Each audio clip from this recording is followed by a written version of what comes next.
a life of an artist, I guess. Of a 3D artist that cannot afford RAM. Can't realistically see my face, but that's okay. I have a bunch of stuff for cleaning, and let's go like that. There we go. And now I need to get the vacuum out. Yeah, don't judge. This vacuum is rather dirty.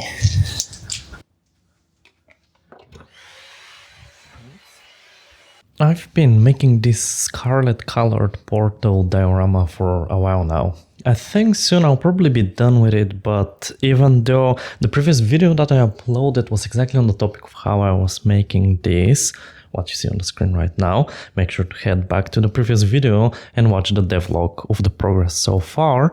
And even though I wanted to make another video covering exactly that, I kept struggling with the completely unrelated technical issues. And just plop it down there.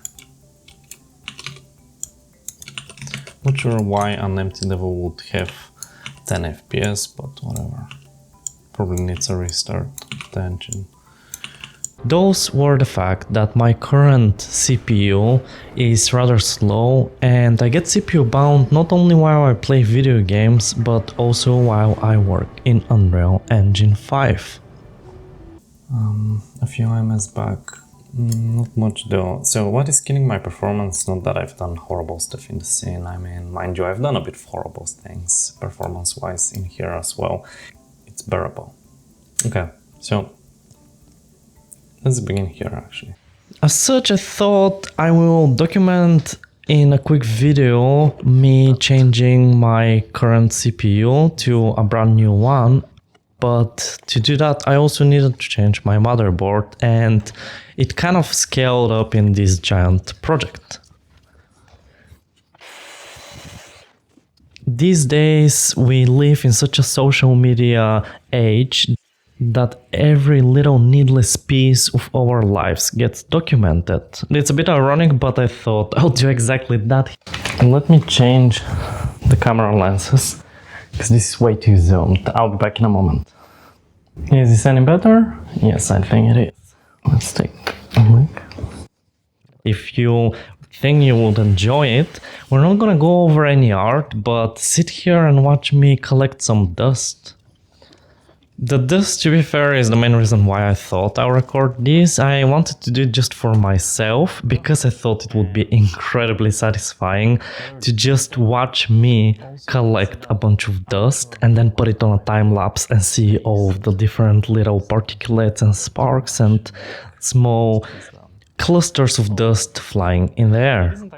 I promise you, this PC case has been cleaned many times in the past. I clean it every few months because I don't really want it to be clogged up and to have my CPU, doesn't matter if it's old and kind of like slow or a brand new one and much quicker. I don't want them to be slowed down by thermal throttling because of dust.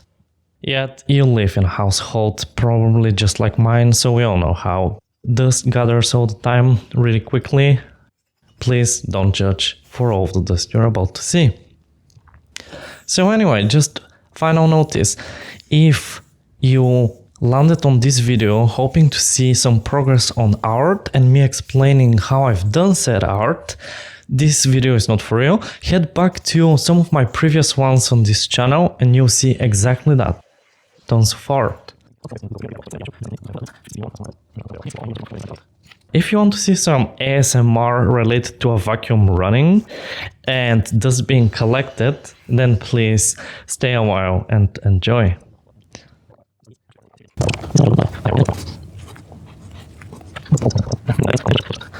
Press like on the PCI hatch like this. There we go, and like I pressed it slightly and popped. So now I can pull out this GPU. I'm scared, but I'll be gentle. And look at that, like it barely fits in there. Are you kidding me? There we go. That's my trusty Radeon that has seen a lot of 3D projects, the current one going on as well. And the only issue are the drivers. Amazing hardware, bad software. Please, AMD, start doing something about them drivers.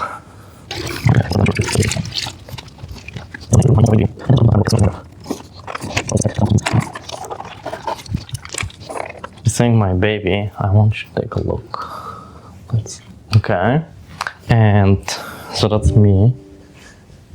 And then look at this. It's literally as big as my head.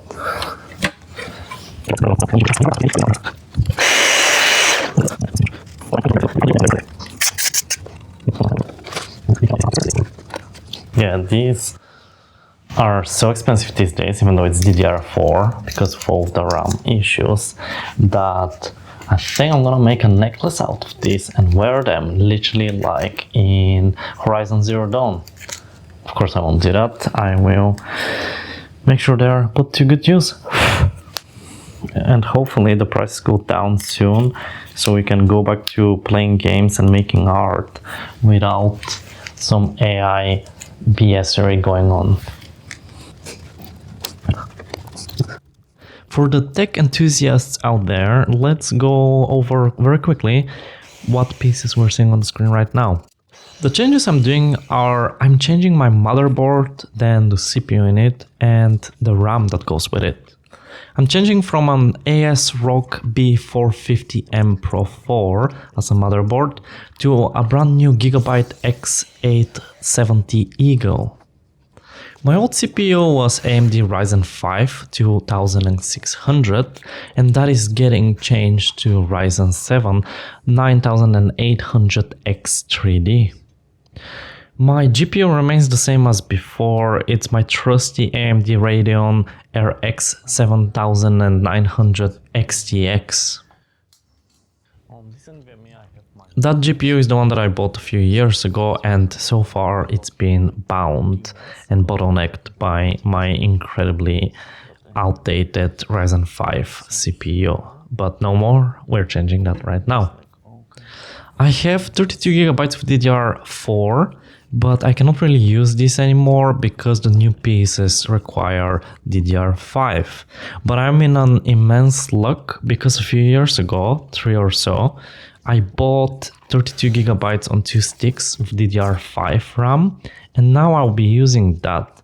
If I didn't have those parts, as I mentioned in another part of this video, I would be paying a lot because the prices of RAM are insane right now. There's one final thing to mention, and it's a bit of a mistake on my part in building this PC, but it's one that I'll fix later on. I didn't really buy a new CPU cooler, and I am using my Ryzen 5 old one and its heatsink on top of my Ryzen 7. They fit, but let's be honest, like, it's such a weak CPU cooler, it cannot actually contain the temperatures of a beast like the Ryzen 7 9800. It's a CPU, the new one, that is bound to run much hotter than the older generations, so I actually don't need to be overly concerned if I see them being a little bit higher. It will not be thermal throttling. It's something that AMD has talked about a lot in the past few years. But even though I monitored my temperatures and they seem to be all around 90 degrees, not 19, but all around 90 degrees Celsius, I'll make sure to next get an actual more powerful and beefy CPU cooler. But as you can see, like, this entire video and like this entire build has been running on a budget. I mean, the reason I have been bottlenecking such a beast as Radeon RX 7900 XTX as a GPU with such a weak CPU is because I've always been on a budget, and I feel like a lot of you will find that rather relatable. Especially in these days of rising everyday costs and cost of livings and costs of different individual PC components and tech components being raised because of like AI and things that I don't really want to get into this video. Anyway, the build has been fun, and I hope you're enjoying all of this dusty time-lapse that you're seeing. But DDR5 that I bought 3 years ago, and that's the only reason why I could afford it, because right now the prices are crazy. So because of that, I will not be using 4 sticks and going 64, I'll be using just 32, but it should be good. So the way we want to do this, after reading the manual, is we want to go in A2 and B2. So we don't want to start them from here and have them in one, in A1 and A2, we want to spread them out. We press this to unlock and that to unlock there, and we start from here.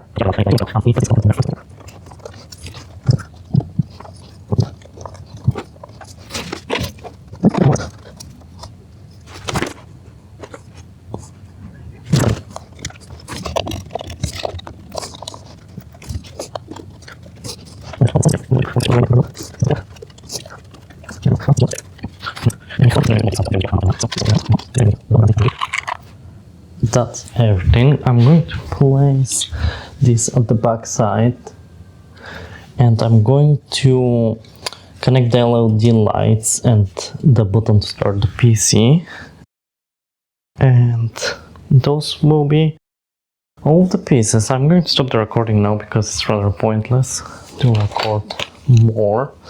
I don't know if there was point of recording any of this, but a life of an artist, I guess, of a 3D artist that cannot afford RAM. So see you back in the art project.